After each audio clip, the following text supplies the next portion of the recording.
8 months behind enemy lines had changed everything about her. Agent Lisa Chen spoke their dialect flawlessly, knew their customs intimately, and had earned their complete trust. But when they discovered her true identity, the betrayal would cut deeper than any bullet. The transformation hadn't happened overnight. It began in a sterile briefing room at Langley, where CIA Director Patricia Hawkins laid out the most ambitious infiltration operation in agency history. The target was the Crimson Dawn, a terrorist organization that had evaded international intelligence for over a decade. Lisa Chen possessed the perfect background for such an assignment.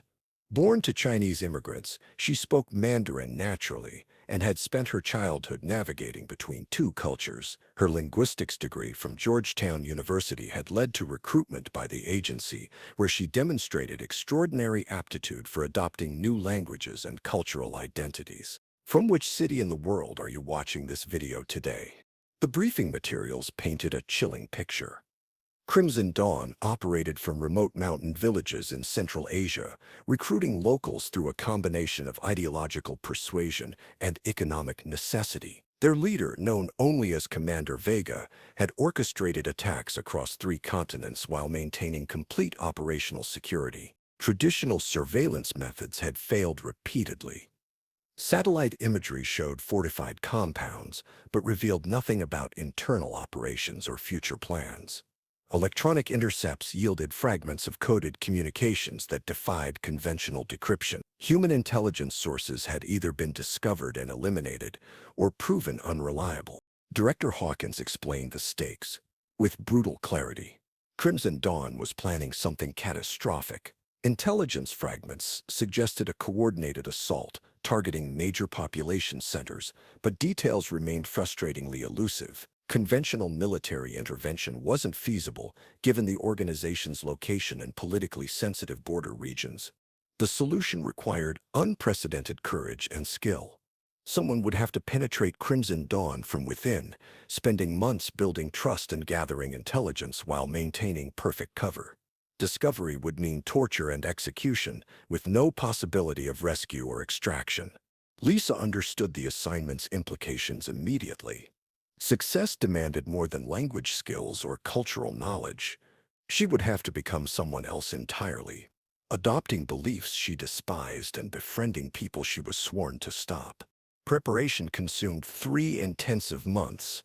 Linguistic specialists helped Lisa master the regional dialect spoken in Crimson Dawn's territory, including subtle pronunciation variations that could betray foreign origins. Cultural experts coached her on local customs, religious practices, and social hierarchies that governed daily interactions.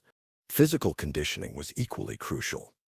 Lisa learned traditional crafts that would justify her presence in mountain communities. She studied regional cuisine, memorized local history, and practiced mannerisms that would make her seem like a native returning from years abroad. The cover story required careful construction. Lisa would pose as Mei Zhang, a teacher whose family had fled political persecution years earlier.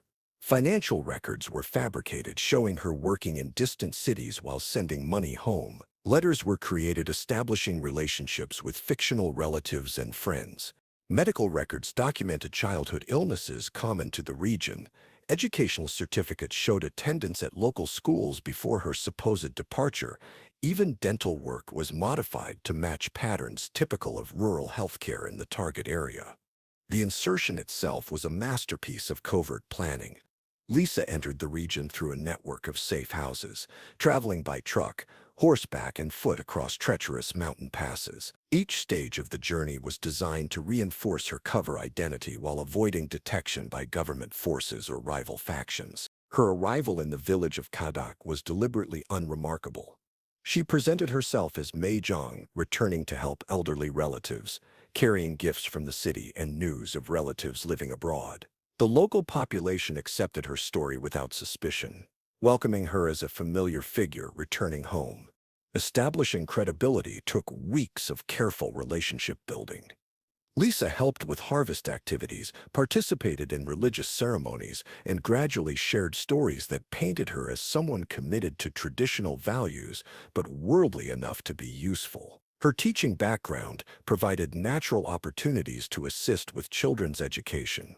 The first contact with Crimson Dawn came through Hassan Malik, a local farmer whose son had joined the organization.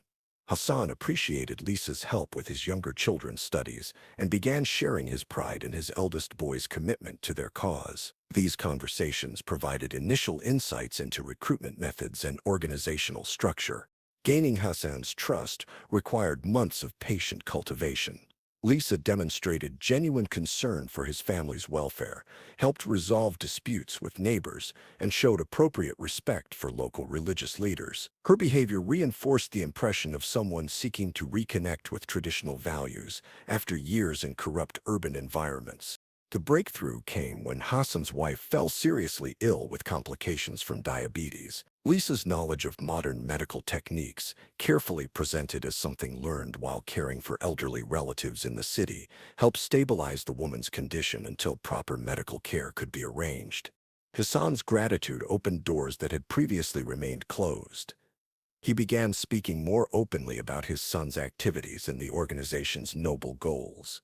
Through careful questioning disguised as maternal concern, Lisa learned about training camps, supply routes, and recruitment criteria. Winter brought new challenges and opportunities.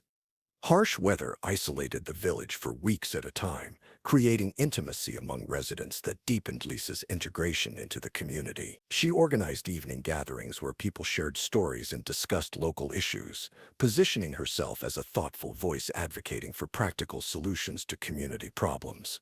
Her teaching activities expanded beyond basic literacy to include discussions of history and politics that revealed local grievances and aspirations. Lisa discovered that Crimson Dawn's appeal rested heavily on promises to address economic inequality and political marginalization that affected the entire region. Spring brought visitors from the mountains, including Hassan's son Tariq and several companions who claimed to be involved in legitimate business activities. Lisa's careful observation revealed organizational hierarchy and operational patterns that suggested sophisticated planning and coordination.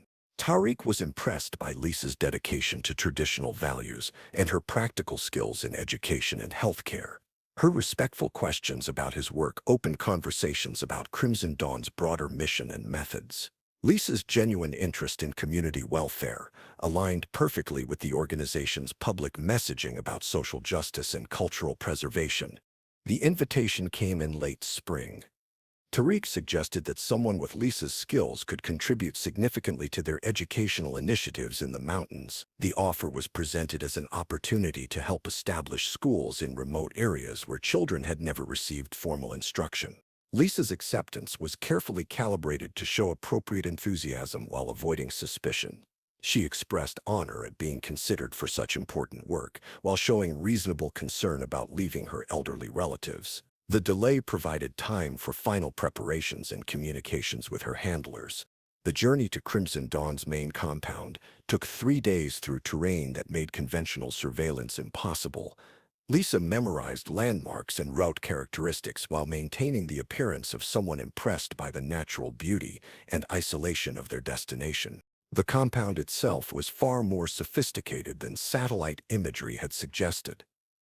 Underground facilities connected surface buildings, providing protection from aerial observation while housing training areas, workshops, and communication centers. The organization's capabilities were clearly much greater than intelligence assessments had indicated.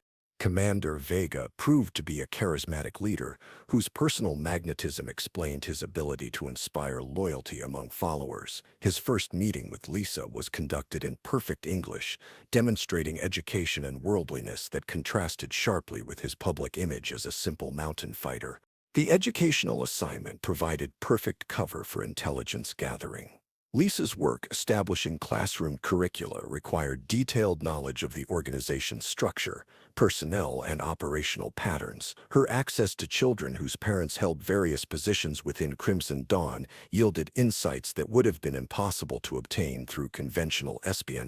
Daily life in the compound revealed operational security measures and communication protocols that protected the organization from external monitoring.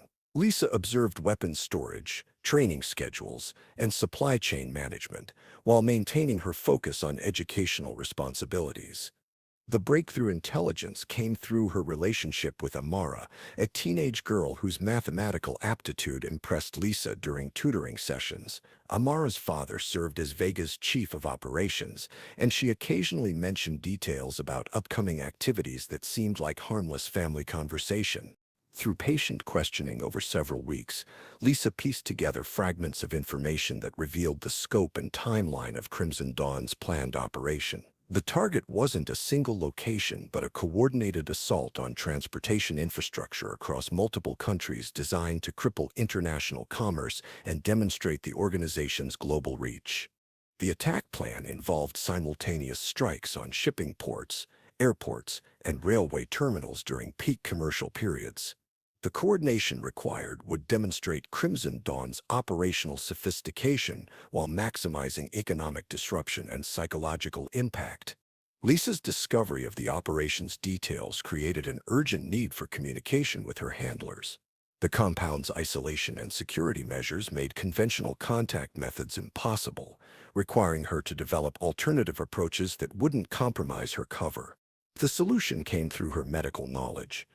Lisa diagnosed several children with conditions requiring specialized treatment available only in larger cities. Her advocacy for their care established legitimate reasons for travel outside the compound, while demonstrating continued commitment to community welfare. The medical evacuation provided cover for a brief communication window with CIA assets positioned in the regional capital. Lisa transmitted critical intelligence about target locations, timing, and operational methods, while maintaining her cover as a concerned teacher, ensuring proper medical care for her students. Returning to the compound after successfully arranging medical treatment for the children solidified Lisa's reputation as someone genuinely committed to community welfare. Her efforts had saved young lives while providing crucial intelligence that would prevent thousands of casualties. The final phase of Lisa's operation required extraordinary patience and skill. Armed with detailed knowledge of Crimson Dawn's plans, she had to maintain her cover while waiting for the right moment to facilitate the organization's destruction without exposing her role in their downfall. The opportunity came when Vega announced plans for a final planning conference involving all operational leaders. The gathering would concentrate Crimson Dawn's entire command structure in one location, providing an unprecedented opportunity for decisive action. Lisa's suggestion that the conference include educational workshops for families demonstrated continued commitment to her teaching role, while providing intelligence about exact timing and attendance. Her enthusiasm for expanding educational opportunities masked careful observation of security preparations and logistical arrangements. The night before the conference, Lisa received her final instructions through a prearranged signal from her medical evacuation contact. Government forces would raid the compound at dawn, using intelligence she had provided to ensure precision and minimize civilian casualties. The raid itself was a masterpiece of tactical execution. Special forces teams approached through routes Lisa had mapped during her months in the compound, neutralizing security positions she had identified while avoiding areas where families lived. The operation's success vindicated 8 months of patient intelligence gathering.